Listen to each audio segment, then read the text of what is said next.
വയനാട് ചൂരൽമല മുണ്ടക്കൈ ഉരുൾപൊട്ടൽ ദുരന്ത കാരണം ക്വാറികളല്ല എന്ന് സർക്കാർ തല അന്വേഷണ റിപ്പോർട്ട് പുറത്തുവന്നിരുന്നു. അതിൽ അടിവരയിട്ട് പറയുന്ന മറ്റൊരു കാരണമുണ്ട്. അതത്ര നിസ്സാരമല്ല. മുഖ്യമന്ത്രിക്കും മരുമകനും പുറംപൊളിയുന്ന അടി ആ റിപ്പോർട്ടിലുണ്ട്. ആദ്യം ജിയോളജി വകുപ്പിന്റെ റിപ്പോർട്ടിൽ വ്യക്തമാക്കിയിരിക്കുന്നത് നോക്കാം. അതിനുശേഷം ചില വസ്തുതകൾ കൂടി നമുക്ക് ചർച്ച ചെയ്യാം. സ്ഥലത്തിന്റെ ചരിവും മണ്ണിന്റെ ഘടനയും ദുരന്തത്തിന്റെ ആഘാതം ഇരട്ടിയാക്കി. 2018 മുതൽ നിരന്തരം ഉരുൾപൊട്ടലുകൾ ഉണ്ടായ പ്രദേശത്താണ് ഒടുവിൽ വൻ ദുരന്തം സംഭവിച്ചത്. ജിയോളജിക്കൽ സർവേ ഓഫ് ഇന്ത്യയുടെ പ്രാഥമിക അന്വേഷണ റിപ്പോർട്ട് മാധ്യമങ്ങളൊക്കെ തന്നെ ഇപ്പോൾ പുറത്തുവിട്ടിട്ടുണ്ട്.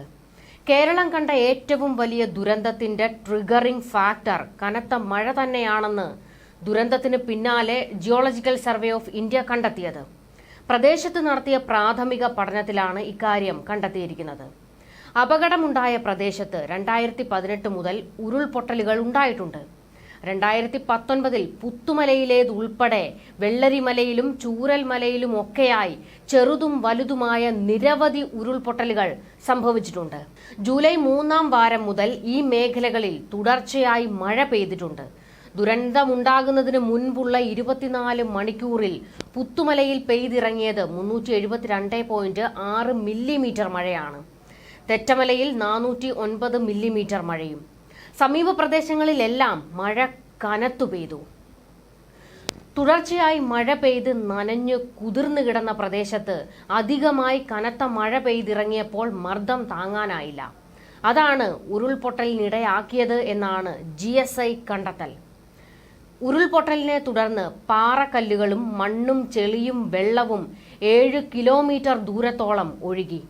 ദ്രുതഗതിയിൽ അവശിഷ്ടങ്ങൾ ഒഴുകിയ ആ കുത്തൊഴുക്കിൽ പുന്നപ്പുഴയുടെ ഗതി മാറി. അങ്ങനെ മുണ്ടക്കൈയും ചൂരൽമലയും ശവപ്പറമ്പായി മാറിയെന്നാണ് GSI റിപ്പോർട്ട്. ഉരുൾപൊട്ടലിന്റെ പ്രഭവ കേന്ദ്രത്തിൽ 25 മുതൽ 40 ഡിഗ്രി വരെ ചരിവ്, 5 മീറ്റർ വരെയാണ് മേൽമണ്ണിന്റെ കനം. ഉരുൾപൊട്ടാനും ആഘാതം കൂട്ടാനും ഇതെല്ലാം കാരണമായി. 2015-16 കാലഘട്ടത്തിൽ ഈ മേഖലയിൽ GSI പഠനം നടത്തിയിട്ടുണ്ട്. അന്ന് ചൂരൽമല, മുണ്ടക്കൈ, വെള്ളരിമല, അട്ടമല ഭാഗങ്ങൾ ഉരുൾപൊട്ടലിന് മിതമായ സാധ്യതയുള്ള പ്രദേശങ്ങളായാണ് കണ്ടെത്തിയത്.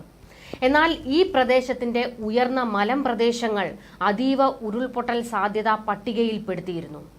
GSI ഈ മേഖലയിൽ വിശദമായ പഠനം നടത്തി.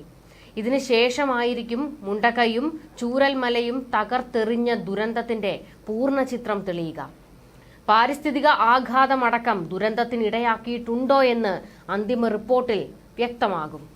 ഈ റിപ്പോർട്ട് പിണറായി സർക്കാരിനെ സംബന്ധിച്ച് നിർണായകമാണ്.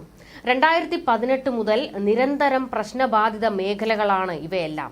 അതിന്റെ റിപ്പോർട്ടുകൾ സർക്കാരിന് മുന്നിൽ എത്തിയതാണ്. എന്നാൽ എന്തുകൊണ്ട് നടപടിയെടുത്തില്ല?